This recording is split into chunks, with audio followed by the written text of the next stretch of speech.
कीर्तन में चल जाए और समय समय पर चैता हुई लयदारी हुई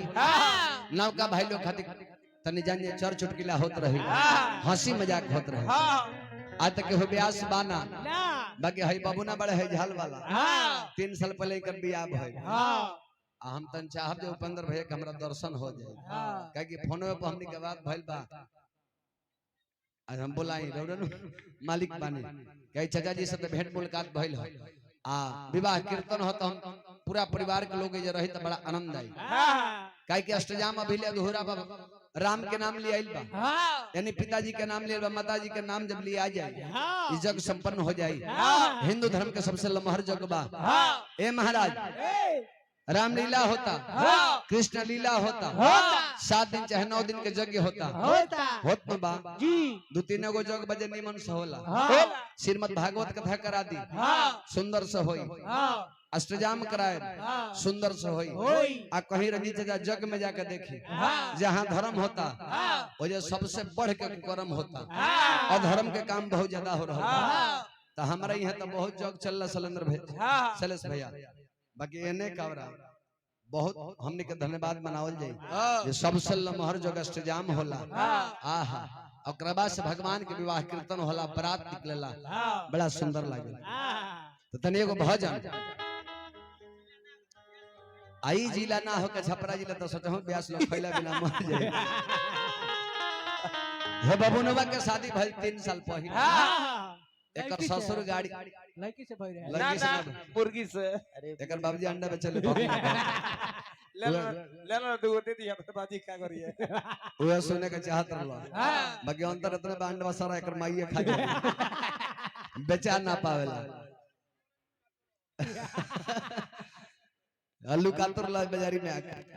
अब जाने मोटरसाइकिल मिलो तो ससुर एकर कहनी वो काम कर बाबू पहले ले बढ़िया गाड़ी आल नया नया 40 कवरेज देती है ये गाड़ी लेके बेचारा चलिए बियाह हो गई मोटरसाइकिल मिल गल दहेज में 2-3 साल बीत गल तो गाड़ी पुरान होकबे करी अब पुरान हो तो ओकर माइलेज खराब होकबे करी ये बेचारा जाने तेल डाल के काल्हे के बात हो और जैसे भगवती बाजार में जाता मेहरारू सकल तो है घर बैठो हम तारा खातिर बर्गर लेके आवत है अब मेहरारू बेचारे सीढ़ी पे बैठ के पंखा मार रहल बिया राजा जी हमार बर्गर ले कोई है बर्गर ले कोई है आ तले जान जे मोटरसाइकिल से ठेलत पसनिया दुआरी पे पहुंचल बा मौगी कलस काजी भल गनी है भल चल तो चुप रहो मूड मत खराब करो कहले 40 कवरेज है मोटरसाइकिल दी काल है लीटर तेल डलवी बताओ ई 20 कवरेज नहीं खरीद ये गाड़ी के फेर दो हम कहते कर को वापस कर दो मौगी हंसती है जाए नाती वो तो ठीक बजे 20 कवरेज देता तो समय पर 2 मिनट कवरेज नहीं खाता मोटरसाइकिलवा फेरी के हम तारा के फेरी हमरा ही नहीं खबो हम कह जाए तो चुप रहो भर्ती एकरे बाबूजी के लागल डूब जाए बाबू तनी चला भजन के बाहर तू ही भगवान राम तू ही कन्हैया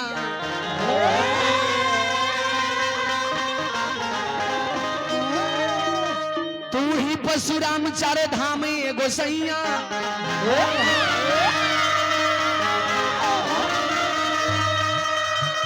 अरे छोड़ी के जे पूरा काम नाम जपे 8 जाम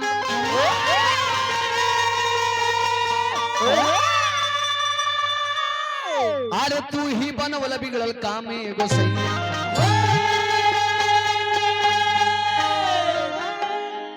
नीचे बहलिया जाल बिछौलस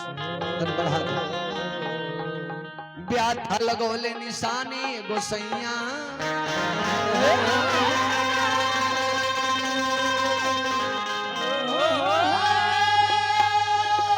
हे भगवान राम लाज के बचाई आजो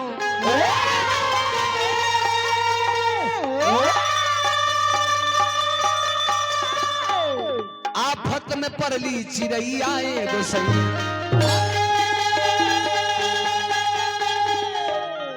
मात्र 5 मिनट के भजन आता विवाह कीर्तन हमने के चले के बाबा बहुत पुरान लय है बिरहिया भाई गौलर ले कैसे कि सब कहेला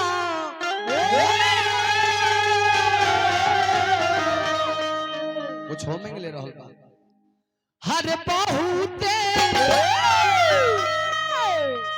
अरे सुघर बाड़ू तू ए जयंती चिटोला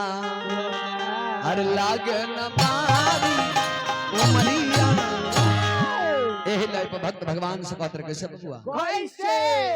कि जकरा राम नाम लहला पर अरे अब तू हवा तो कर जियला से दुनिया में बड़ी वडू जियला से दुनिया में बड़ी वडू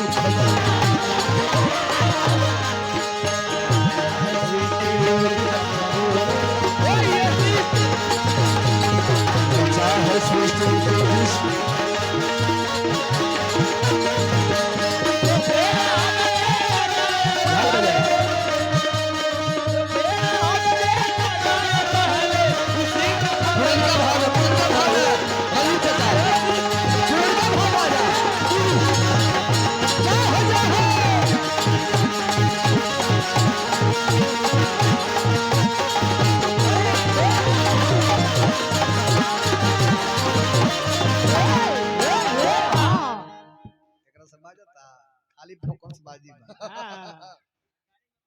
गाड़ी में तो गजाए लगा तरस तो मूड जोरे लगा था सही बात भाई सही बात बा अबे बार सज्जे बोली वे नहीं रही बेजान बोलला से भी एनर्जी लॉस होला अतालो लावना छोड़ा बड़ा तालो को बुझाई नेता के साथ उ त ठीक बात तू चुप है तो तब न सार पर बन कहते के सरवा चुप तू तो लमहर सार बन जाता और बोलवावे लगता चले के बा ए महाराज जेकर राम नाम लेला से आवत उ होबा ओकरा जिला से दुनिया में बड़ी रे दुख बा काई के लिखल बा कलयुग में कलयुग केवल नाम आधारा अस्मृति स्मरण न उतरे ही पारा ए कलयुग में जीवन भगवती कहले बानी अंत समय में भगवान राम का मुख पर नाम आ जाओ तेरा और जाने नैया भवसागर से पार हो जाए ई का हो ई के पियता हो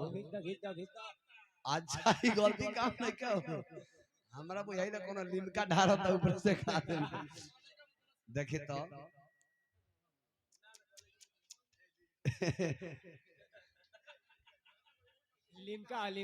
लिमका होइया हो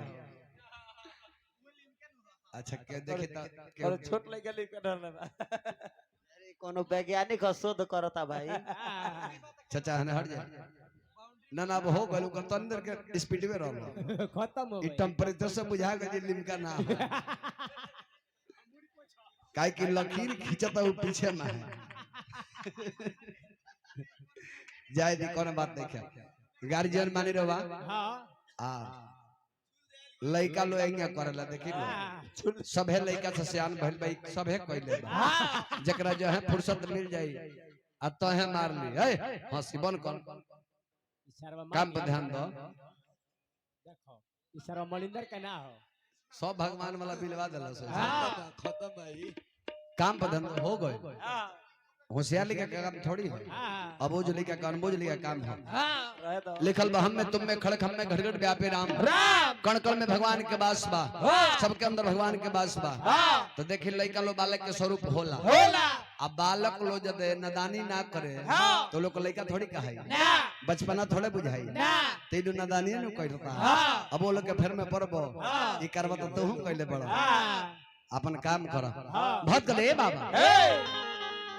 भक्त भगवान से कहत रे का कि नाम जप ले महादेव जी अरे अमर भाईले नाम जप ले जटाई हई स्वर्ग गईले